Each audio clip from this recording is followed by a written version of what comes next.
I sat in my old wheelchair, tucked into a bright corner of the banquet hall, when my daughter-in-law laughed and said in front of everyone, "If you want money for Dad's treatment, Mom has to crawl through here." My wife dropped to her knees. The stone floor was colder than the looks of the guests holding up their phones.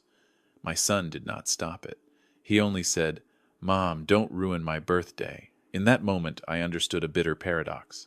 The poorest thing is not money, it is blood. Before this story goes any further, leave a comment below and tell me where you're listening from.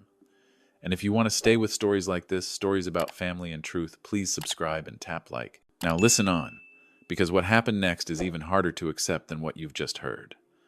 I stayed still in my old wheelchair, both hands resting on my thighs like someone long used to helplessness. The chandelier above poured light onto the polished stone floor, reflecting the image of my wife kneeling in front of my daughter-in-law. No one in that room looked at me. They were busy staring at their own phones, busy capturing what they called a dramatic moment. Sarah stood upright, her back straight like a statue, placed exactly where it belonged. Her evening gown did not wrinkle even a little. She slowly swirled the wine in her glass, looking at Linda, the way one looks at a stain that appeared in the wrong place. Her voice was not loud. It did not need to be sharp. It was calm, frighteningly calm. She said it the way people talk about the weather. And that calmness is what silenced the entire room. Linda trembled. I could see it clearly.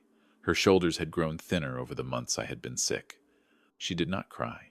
She only lowered her head, both hands pressed close to the floor as if asking herself what else she could give in exchange for her husband's chance to live. She repeated the amount again very softly, as if afraid of disturbing the party. 150,000. That was the figure Sarah said she might consider. Then the wine glass tilted. The dark liquid spilled down Linda's shoulder. No one shouted. No one objected. A few people laughed quietly, the kind of half-believing, half-amused laugh, like they were watching a carefully staged joke. I heard a camera start recording. A small notification sound from a phone. The air in the room grew thick. David stood beside his wife. His suit fit him perfectly. His face was familiar, but his eyes were not. Those eyes were empty, measuring only the crowd's reaction. When Linda looked up at her son, I saw her hoping for something very simple. Just one sentence. Just a nod. But David avoided her gaze. He said it was his birthday party. He said no one should make things heavy. He said if money was needed, then the conditions should be accepted. I heard every word. They fell like cold stones. My wheelchair let out a very soft sound when I tightened my grip on the armrests. It was swallowed immediately by laughter and background music. No one noticed. I had been placed in a corner of the room like an old object kept out of politeness. A sick man brought in to complete the false image of a dutiful family. Linda took a very deep breath. I knew that habit well. Whenever she prepared to do something difficult, she always did that. She wiped her shoulder with her other sleeve, an awkward motion. The wine left a dark stain, but she did not care. She looked around the room at faces that were unfamiliar yet beautifully dressed. Her eyes stopped on me for just 1 second. There was no blame in that look, only an apology. I had never felt time move so slowly. Each second stretched like a question without an answer. I thought about the meals where Linda gave the best portion to our son. I thought about the evenings she counted every bill to buy David a birthday gift when he was little. Those memories did not come rushing in. They lined up quietly as if waiting their turn. Sarah stepped back 1 pace, creating space in front of her. She did it naturally, like someone used to giving orders. A few of her friends giggled. Someone whispered something, then raised their phone even higher. The party went on, but in a different way. It became a stage. I wondered when helping someone started to have a price like this, when a plea turned into a performance. I wondered if David could hear himself speaking at all, or if he had grown used to applause instead of family voices. Linda shifted her knees on the floor. She moved very slowly, as if afraid of breaking some invisible rule. I saw her back curve downward. That was the moment I realized. If I kept sitting still, some things would never return. Not money, not my personal pride, but a final boundary. Yet I stayed seated. I let everything continue for a few more breaths. Not because I was weak, but because I needed to see clearly. I needed to know how far my son would go. I needed to know how much my wife was willing to sacrifice. And I needed to know whether in that room full of light, anyone could truly see the darkness spreading. When Linda was about to lower herself further, the entire room held its breath. And in that silence I understood. This birthday party no longer belonged to David. It had become a place where long-hidden truths were laid bare. And I, the one everyone thought was the weakest, was the only one still clear-headed enough to remember everything. I watched the scene for a few more seconds, long enough to understand that this was not a sudden impulse. It was the result of many years of silence. As Linda knelt on the floor, I no longer saw the party. I saw old memories one piece at a time, stacking up and leading me back to this brightly lit room. Years ago, when David said he wanted to start his own business, I nodded almost immediately. I remember that morning clearly. There was a light rain. I signed the papers, transferring my first company into his name with a simple thought. Young people need a chance. I kept very little for myself, just enough to live. I told Linda we could move into a smaller rental house. She did not ask much. She just nodded, like she always did. In the years that followed, David's suits grew sharper. Family meals became fewer. Every time we met, he talked about numbers, about projects that sounded very big. I did not understand everything, but I believed him. I believed him because he was my son. When he asked to put the ancestral land in his name just for paperwork convenience, I did not hesitate either. That was the land my father once called our roots. I thought roots lived in people, not on paper. Then Sarah appeared. At first, she was very polite. Her words were measured, her eyes observant. I did not oppose that marriage. I only felt a very light distance, like a draft slipping through a door crack. Later, that distance grew. When we visited, Linda was often asked to help with a few small chores. I thought it was just family stuff. Until one day I heard Sarah call Linda by a name without a last name, the way someone calls hourly help. Linda did not tell me. I learned that later. She hid things well. She even hid the fact that she worked as a cleaner in the evenings. She said she was visiting a friend. I believed her. I believed her until I noticed her hands growing rougher, small cracks forming at her fingertips. She said it was the weather. I nodded. We had grown used to not asking too deeply. As for that land, I only found out it had been sold when a stranger called me asking about a moving date. I held the phone for a long time. David told me the land was tied up in planning issues impossible to keep. Selling early was better than losing everything. His voice was calm. I listened without realizing it was a carefully prepared lie. Later, I learned the money from that land had flowed into a yacht docked far away. All of this came rushing back as I looked at Linda on the floor.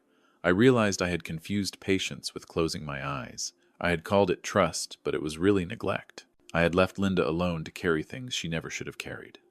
In the banquet hall, Sarah began speaking again, as if to keep the crowd entertained. She told a light-hearted story about the difference between lending and charity. People laughed. I did not catch every word. I only saw Linda lower herself a little more.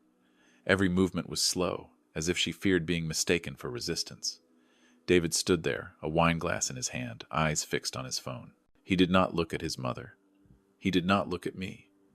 He watched the reactions of those around him like a manager measuring the success of an event. I wondered. In his mind at that moment, where did family rank? I remembered the nights I pretended to cough more than usual. I remembered the worry in Linda's eyes, the way she squeezed my hand when she thought I was growing weaker. I did not do it to test her. I did it to watch David. I wanted to know. When there was nothing left to take what would remain, I had my answer, clearer than I ever wanted. Linda trembled again. She did not cry. That hurt me more than any sob ever could. She was used to enduring, used to staying silent to keep the peace. But this room no longer had space for peace, only for exposure. I looked around. Tall walls, expensive paintings, carefully arranged chairs. Everything looked solid. Only one thing was cracking, right in front of me, and no one wanted to touch it.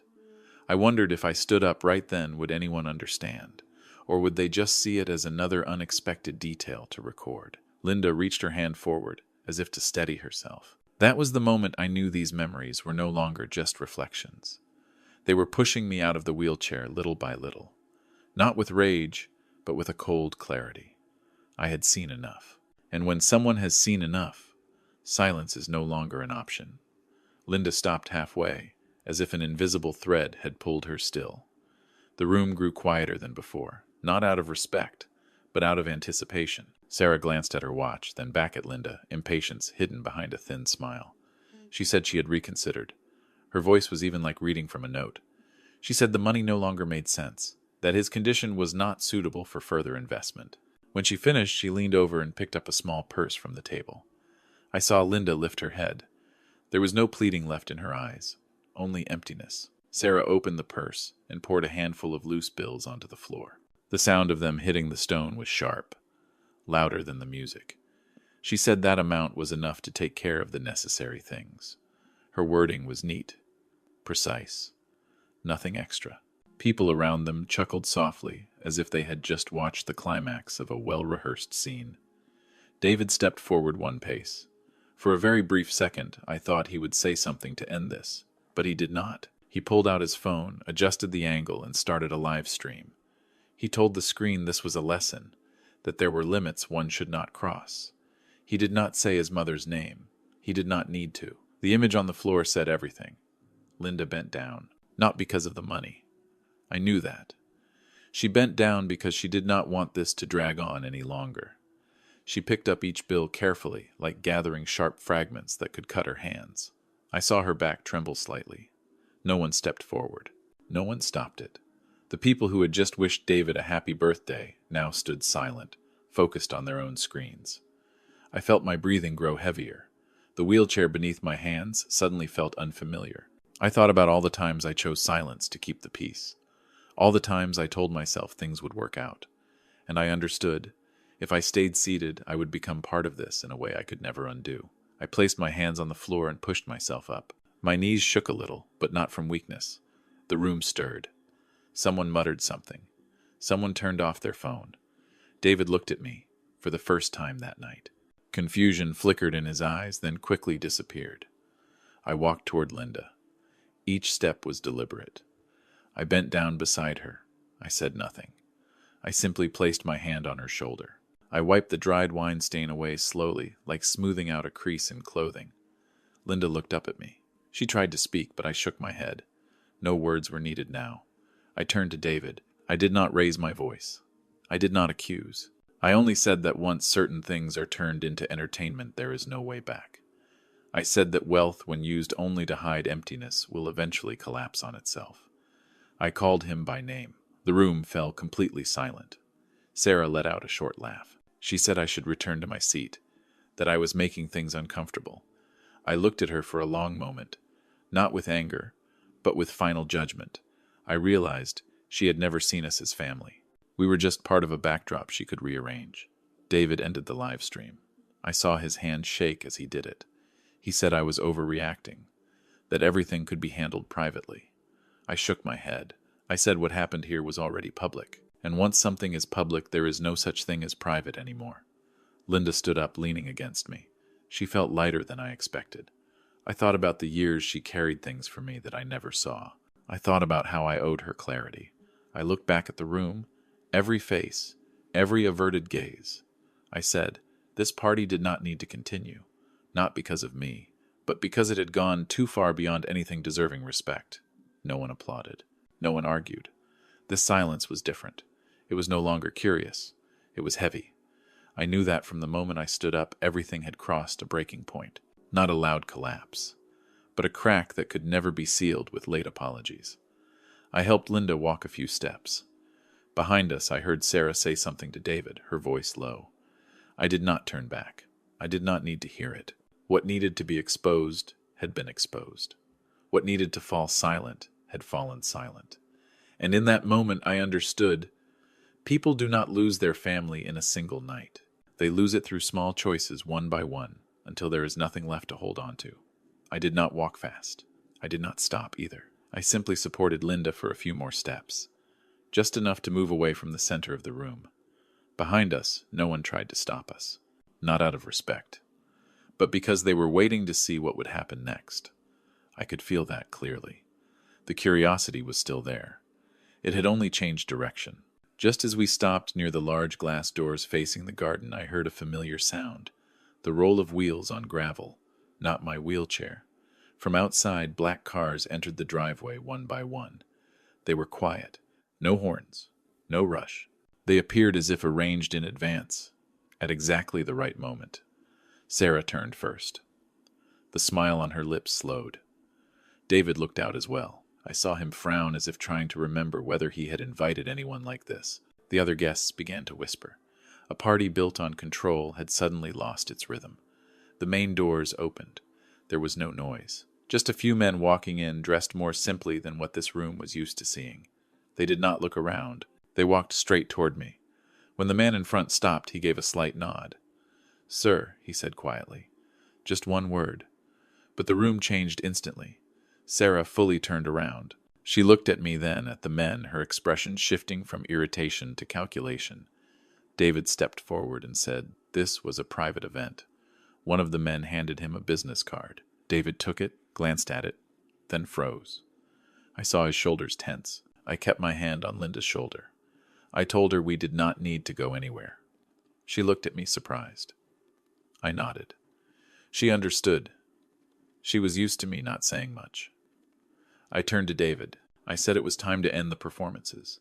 I said that wheelchair had only been part of the waiting, not to test sympathy, but to see choices clearly. I said the debts, the numbers he thought he controlled, were actually being held by the people standing in front of him. No one in the room spoke. Sarah stepped forward and said this was intimidation. She said her family was not easily shaken. One of the men calmly placed a folder on the table. He did not explain much. He only said everything was complete. Very clean words. David opened the folder. I did not need to look to know what he saw. I had seen it long before.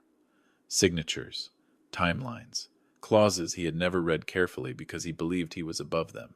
His hand trembled. He tried to stay calm, but I knew this was the first time he felt the ground beneath him give way. Sarah made a phone call. She stepped aside. At first, her voice was confident. Then it dropped. Then it stopped. When she turned back, her face was no longer sharp. She asked me something.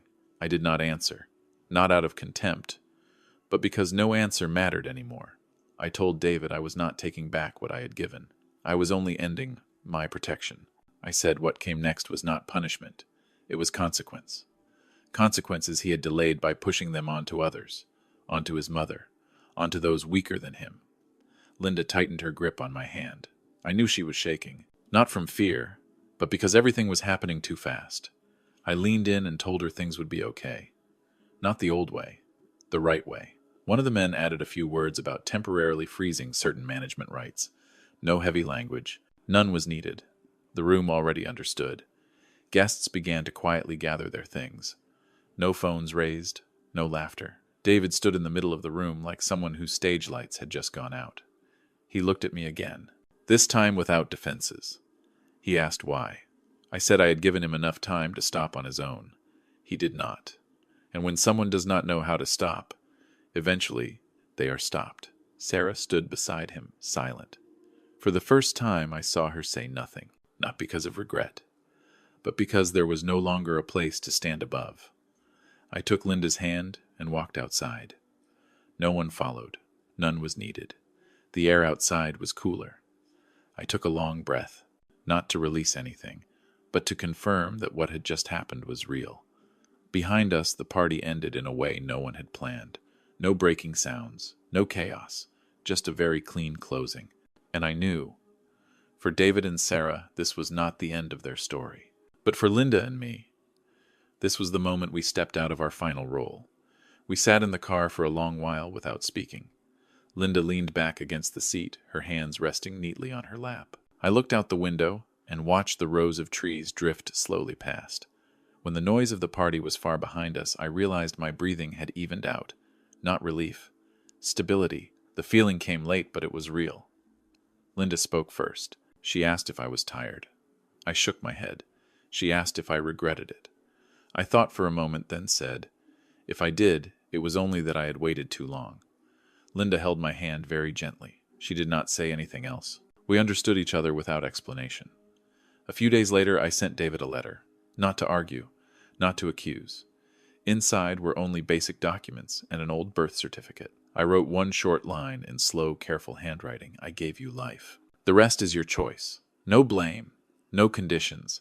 I knew those simple words would say more than any conversation ever could. I did not meet Sarah again. That was not avoidance. It simply was not necessary. What needed to be exposed was already done. I was not seeking acknowledgement or apology. I chose silence, because silence at that point was the healthiest boundary. Linda and I returned to the small house we had lived in for years. On the first evening, she cooked a simple meal. I washed the dishes. Everything felt familiar except the heaviness was gone. We ate slowly. No television. Only the soft sound of spoons touching bowls. A week later, I completed the final paperwork for a fund I had long planned. I named it Dignity for Elders. No publicity. No launch event. Just a way to redirect what I once thought I would leave to my son, toward a place that could protect the dignity of people who had lived long enough to know what it means to be ignored in silence. Linda joined me. She said she wanted to help in her own way. I nodded. No long discussion needed. We started small. A few community rooms. A few support packages for elderly people living alone. Every time we visited, Linda talked with them for a long time. I sat and listened. I realized her gentleness carried a kind of healing that money could never buy. Sometimes I think about David, not with anger, but with a clear, quiet sadness. I know his road will be difficult, but it is a road he must walk himself. I do not turn back to pull him forward. Not because I do not love him, but because I understand that some lessons only arrive when no one is left shielding you. One afternoon, Linda and I went to the beach. The sun was gentle. The wind was just enough. We sat on a wooden bench, watching the waves come and go. Linda said she felt lighter. So did I. Not because everything had been perfectly resolved, but because we no longer had to perform. I thought about the wheelchair left in the corner of that banquet hall. It had fulfilled its role. I did not hate it. I did not take it with me. Everything has its time, and when that time passes, letting go is the right thing to do. Linda leaned her shoulder against mine. I placed my hand over hers. No one spoke about the past. No one spoke about a distant future. We were simply there, in the present moment, calm enough to hear the waves, clear enough to know we had chosen correctly. This story does not end with loud victory. It ends with one door closing and another path opening. A path that does not need to prove anything to anyone, only to preserve what matters most, dignity and peace when looking back at oneself. Thank you for staying with this story until the very end. If what you heard made you slow down for a moment, think about family silence boundaries and dignity, then this story has done its job. If you saw a part of yourself in these choices, please tap like, subscribe, and share so this story can reach more people. Because sometimes the lesson is not about how much money or power we keep, but whether we dare to hold on to self-respect, kindness, and humanity. Thank you for being here. Thank you for listening. And I hope we meet again in the next story.